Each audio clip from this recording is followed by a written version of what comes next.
Bismillahirrahmanirrahim. Assalamualaikum warahmatullahi wabarakatuh. Kembali lagi bersama dengan Pak Rizal dalam pelajaran PAI kelas 6. Anak-anakku, kemarin kita sudah membahas banyak hal mengenai tentang hari kiamat. Kali ini kita akan bahas bab baru. Setelah itu silahkan ambil bukunya terlebih dahulu. Kita akan bahas mengenai sholat dalam berbagai macam keadaan. Ada di bab 3 kalau tidak salah. Nanti silahkan dibuka bukunya. Sebelum kita mulai, anak-anakku silahkan ambil buku catatan atau apapun, sehingga sambil menyimak video kita bisa mencatat-catat hal yang perlu untuk dicatat. Mengapa kita belajar sholat dalam berbagai macam keadaan? Yang pertama, anak-anak dapat menyebutkan bagaimana sih kita harus sholat ketika dalam keadaan yang bepergian, dalam keadaan sakit, atau dalam keadaan darurat yang lainnya. Yang kedua, anak-anak mampu memperagakan sholat-sholat tersebut jika nanti suatu saat menemui keadaan seperti itu dalam kehidupan sehari-hari. Jadi dua tujuan utama pertama mengerti, yang kedua dapat memperagakan di kesempatan yang akan datang. Baik, kita mulai dengan membaca basmalah bersama-sama. Bismillahirrahmanirrahim. Pertama-tama anak-anak perlu tahu bahwa sholat itu hukumnya fardu ain. Fardu ain. Apa itu fardu ain? Fardu ain adalah kewajiban yang tidak bisa diwakilkan. Satu orang memiliki kewajiban yang sama dengan orang yang lain. Tidak peduli kamu presiden, kamu tentara, kamu dokter, kamu anak kelas 6, kamu sudah mahasiswa, semuanya punya kewajiban yang sama dan tidak bisa diwakilkan.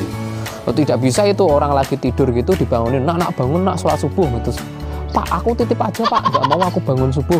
Nggak bisa. Nah, semuanya punya kewajiban yang sama. Itu dinamakan dengan fardu ain. Fardu, kewajiban yang diwajibkan kepada setiap orang dengan beban yang sama.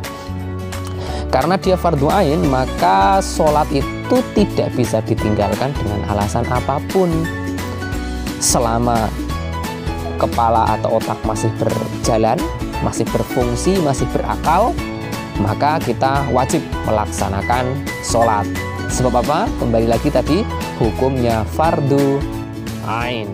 Ya, karena saking pentingnya sholat, maka Islam sudah merumuskan berbagai macam solusi dan cara apabila anak-anakku mendapatkan kesulitan ketika mau melaksanakan sholat. Dalam keadaan sakit ada tata caranya, dalam keadaan bepergian ada tata caranya. Di pertemuan kali ini kita akan membahas mengenai sholat jamak. Ya, dalam sholat jamak atau arti dari sholat jamak adalah jamak itu artinya mengumpulkan. Jadi jamak itu mengumpulkan dua waktu sholat, dua sholat di dalam satu waktu. Misalnya sholat duhur dan asar dikerjakan di satu waktu, di waktu duhur atau di waktu asar. Maghrib dan isya sama bisa dikerjakan di waktu maghrib atau waktu isya. Tetapi ada syarat-syarat dan ketentuan yang berlaku. Anak-anak bisa sambil membuka buku untuk tahu ketentuan apa yang membolehkan orang melaksanakan sholat jamak. Sebelumnya, sholat jamak itu ada dua, Nak. Pertama disebut dengan jamak takdim. Jamak itu mengumpulkan, takdim itu dahulu. Artinya mengumpulkan sholat di waktu yang awal. Kalau zuhur dan asar berarti dikumpulkan atau dilaksanakan di waktu zuhur. Maghrib dan isya sholatnya dikerjakan di waktu maghrib. Itu namanya sholat jamak takdim. Yang kedua namanya jamak takhir. Apa itu jamak takhir? Sholatnya dikerjakan di waktu yang akhir. Misal fardan dan feren sedang melaksanakan bepergian jauh gitu ya. Nah, lalu ingin menjamak zuhur dan asar. Nah, karena dengan di perjalanan mereka memutuskan, ayo kita sholatnya di waktu asar saja. Nah, berarti zuhurnya tadi digabung dengan asar di waktu asar. Itu namanya jamak takhir. Karena baru jamak, maka diselenggarakannya dengan cara dikumpulkan jadi satu waktu dan rakaatnya masih tetap sama, yaitu 4 dan 4. 4 zuhur, 4 asar, atau 3 dan 4. 3 sholat maghrib, 4 sholat isya. Karena ini baru jamak, belum bahas sholat qashar. Itu tadi soal jamak. Nah, sekarang qashar. Kalau jamak itu mengumpulkan, ya ada dua tadi, jamak takdim mengumpulkan di awal, jamak takhir mengumpulkan di akhir. Kalau qashar itu meringkas. Meringkas itu apa?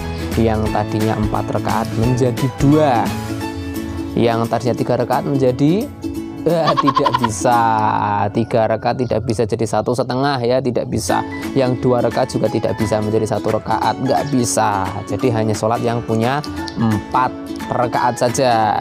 Nah, syarat supaya bisa sholat qashar itu diantaranya 1, bepergian jauh melebihi 89 km. Nanti diukur pakai map perjalanannya itu sudah sampai 89 km atau belum. Yang kedua, bepergiannya bukan untuk maksiat. Maksiat itu melaksanakan dosa. Bepergiannya bukan untuk itu. Yang ketiga, sudah punya niat untuk qashar. Jadi qashar itu harus berniat, tidak bisa tiba-tiba 2 rakaat. Lalu yang keempat, sholat yang di qashar itu sholat yang jumlah bilangan rakaatnya ada 4. Nah, anak-anakku, sholat qashar ini juga bisa dirangkai jadi satu bersama dengan sholat jamak, disebut dengan sholat jamak qashar. Bagaimana pelaksanaannya? Misal, Pak Rizal pengen menjamak sholat duhur dan asar di waktu zuhur, ya, duhur, asar di waktu duhur. Zuhurnya Pak Rizal kerjakan 2, lalu asarnya juga Pak Rizal kerjakan 2. Tapi ada salamnya. Setelah sholat duhur selesai, 1 kali tahiyat terus salam, bangun lagi, lalu sholat asar 2 rakaat. Baik, itu pelajaran kita pada pagi hari ini. Kita sudah belajar mengenai banyak hal ya. Kesimpulannya 1, sholat fardu itu hukumnya fardu ain. Berarti fardu yang dibebankan pada setiap orang dengan beban yang sama. Yang kedua, jika ingin mengumpulkan sholat dalam satu waktu diperbolehkan, tapi ada syarat-syaratnya. Mengumpulkan sholat dalam satu waktu disebut dengan sholat jamak. Sholat jamak itu ada 2. Itu kesimpulannya ketiga ya. Pertama disebut dengan jamak takdim, mengumpulkan di waktu yang pertama. Yang kedua disebut dengan jamak takhir, mengumpulkan 2 sholat di waktu yang terakhir. Lalu di samping sholat jamak kita juga punya yang namanya sholat qashar. Sholat qashar itu meringkas yang tadinya 4 menjadi 2. Kesimpulan yang terakhir, sholat jamak dan qashar bisa dipadukan menjadi sholat jamak qashar. Tadinya 4 menjadi 2. Itu kesimpulannya. Minggu depan kita belajar mengenai sholat dalam berbagai macam keadaan. Yang pertama, dalam keadaan tidak bisa berdiri, baik itu karena perjalanan maupun karena sakit. Nanti ada tata caranya, kita praktek sejenak. Untuk itu anak-anakku silahkan baca buku di bab yang terkait. Besok kita ulangi lagi. Kurang lebihnya mohon maaf. Wassalamualaikum warahmatullahi wabarakatuh.